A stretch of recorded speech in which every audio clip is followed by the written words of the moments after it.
Next tonight, the crushing of the Arab Spring in the Persian Gulf nation of Bahrain. Margaret Warner reports on how events there have widened the divide between Shia and Sunni Muslims. Approaching downtown Manama, Bahrain doesn't feel like a country in turmoil. Skyscrapers gleam in the sun of this tiny Persian Gulf financial hub, ruled by a 200-year-old Sunni monarchy. The stock market, though foreign investment has stalled, appears to be humming along. But all is not as it seems. Some shoppers have returned to the malls, but hotels and restaurants are hurting. Tourists are still staying away, a blow to the economy of this island kingdom.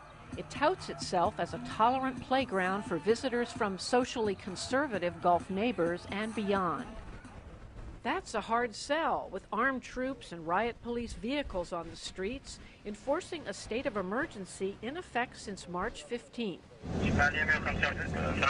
Checkpoints dot the roadways between the capital and suburban villages where many of the country's Shia majority live. We stop them and we check for their identification and ask of their purpose of coming into this village. Lieutenant Taher Alawi says the checkpoints have made the villages safer, but residents say it feels like a state of siege. When we tried to leave our village, they said, no, you cannot leave it, you have to go back. We don't care whatever reason you have for leaving, you will go back. The state of emergency came in response to month-long demonstrations inspired by the revolutions in Tunisia and Egypt. The protesters, mostly Shias but Sunnis too, had occupied the city's landmark Pearl Roundabout, calling for greater freedoms and opportunities. After early clashes that killed some demonstrators, security forces let them stay until they blocked the road to the city's vital financial district. 1,500 troops from Saudi Arabia and other Gulf states came in to back up Bahraini forces as they imposed a violent crackdown. Today, the financial district and Pearl Roundabout are free of protesters, though we weren't allowed to film the roundabout to show you the military presence there. But the country is polarized now by two opposing narratives. Most Sunnis think the crackdown is essential to restoring Bahrain's order and prosperity. Most Shias think the crackdown is systematically targeting them and widening the sectarian divide. In relatively poor Shia villages like Diraz, the signs of political resistance today are subtle. Graffiti urging death to al-Khalifa, that's the royal family. Every week, worshippers from nearby villages flock to Diraz to hear the country's leading Shiite cleric, Ayatollah Sheikh Issa Qasem. Last Friday, he urged them to continue to fight for their rights, but by peaceful means. After the service, the veiled woman identifying herself only as Zainab described the night raids her relatives and friends have endured. They will not knock first. They will just attack, break the door and enter. For me, I am very scared of being attacked at house and my children being, terrorized. They are trying to crush our pride, crush our dignity, and we are trying to keep it peaceful. I don't know how long. These two young sisters, who also took pains to cover their faces, said the Shias feel powerless. I can't believe what's happened here. We want you for help us. We are in a big problem here and we don't know what to do. Oh my God. What? The police there. I shot to go.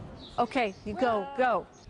At that moment, after spotting riot police SUVs circling the village, they fled. Nabil Rajab, president of the Bahrain Center for Human Rights, says the raids are part of a wider pattern of brutality. He says more than 1,000 Bahrainis, mostly Shia, have been swept up in a revolving door of detentions. Among them are men, women, journalists, doctors, nurses, unionists, from all sort of professions. And most of them were systematically tortured. Many women were sexually harassed and assaulted. 4 people have died in custody. Rajab charges foul play. He showed us photos of the bruised body of one such victim, Ali Issa Sakir. 5 prison guards are being charged with Sakir's death. That's according to Bahrain's Minister of Justice, Sheikh Khalid bin Ali bin Abdullah Al Khalifa, one of the royal family. Has there been abuse of detainees in prison? Do you think it is for me to confirm that there is an abuse or not? The policy of the government is to respect human rights, and we will not tolerate any human rights abuses. And there's no difference between policy and practice? There is a big combination between them.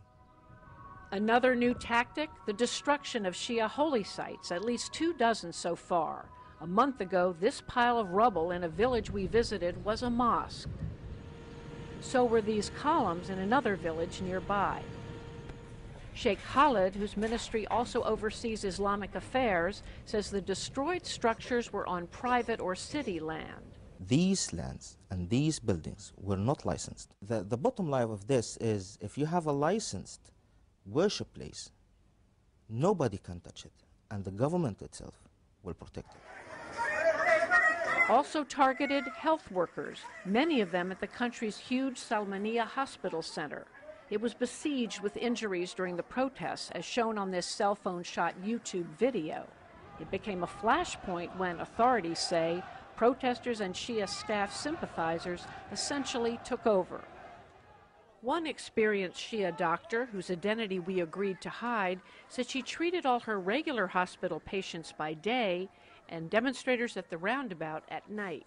I was handcuffed and blindfolded, and then I was taken to a separate room, which was very, very cold.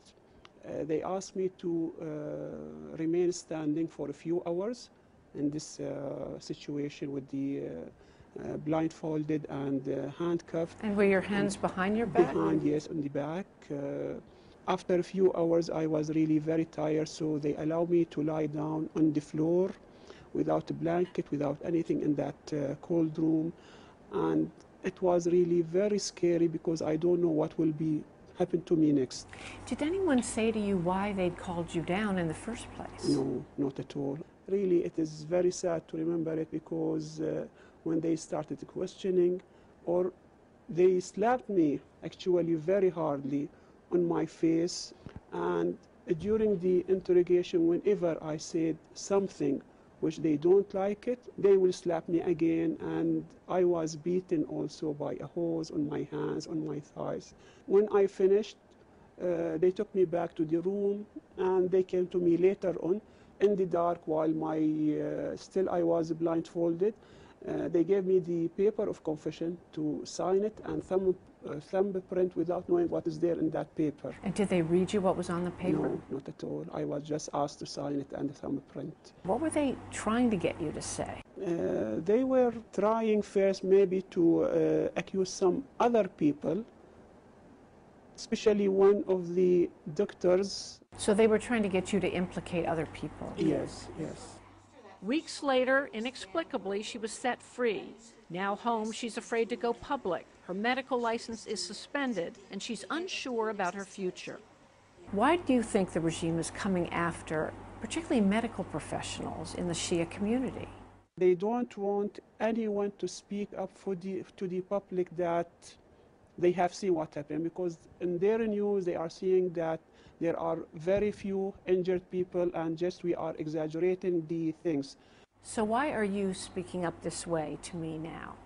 I have my colleagues who are detained now for approximately 2 months, so something to be done for their immediate release. I mean, we cannot do anything for us as a public. I think we need the U.S. government to speak up for us and to do something for us. So we're talking about Salmanias being sieged. We're talking about some of the wounded have been gravely wounded more, just to show the media that there is... The government defends the detentions as a needed investigative tool to get to the bottom of what happened at the hospital. I asked the Justice Minister about the doctor's case. The policy of the government is against any form of maltreatment. If she is really finding that her rights have been abused and this truly happened to her, she has to, and my advice to anyone like her, is to go directly to the Ministry of Interior or the public prosecution and file a case against the one that she knows or doesn't know that he may inflicted this harm to her. This is the way that we should deal with these things in the country. It doesn't suffice just to go to the media and say that I've been slapped or I've been subjected to any kind of maltreatment without any evidence. And would reprisals take place against her family? There has never been any kind of reprisals. We don't go for reprisals. This is not the government of Bahrain. Not far from the Shia villages, but a world away, Hisham Abul Fath, an investment banker and host on state-owned Bahrain TV, was enjoying a Saturday afternoon with his wife Hiba Abul Wahab and their toddler son at a shopping mall's indoor playground. This Sunni family is grateful for the crackdown, for restoring order and some sense of calm. Work is going back to normal and everything is moving back peacefully together. But the intensity of what has happened has led us all to be in fear. We were not only scared of our lives, but scared of what's next. What's going to happen to us? But we've got families. I've got a kid. My wife's pregnant. What's going to happen? The last thing they wanted to see in Bahrain was an Arab Spring-style revolution. I disagree on people comparing what's happened in Bahrain to what's happened in Egypt and Tunisia, because I just don't see that we have the same problems they have. We live a better life, that's for sure. Look at Egypt. They're suffering. Tunisia, all those countries are now almost in absolute chaos. Is that the better quality of life that we've been sort of told that will happen if the regime is not in place? Abdul Wahab, a dermatologist at Sulmaniya Hospital, thinks the detentions of Shia doctors, who she said made Sunni doctors and patients feel unwelcome, is more than justified. From my perspective, it was such a scary place to go to. I used to cry in the morning when I was going to work. I was too scared. What's happening in Sulmaniya was completely unethical. Those nurses and doctors deserve to be prosecuted and punished. And some of those doctors and nurses, even their medical degree should be taken away.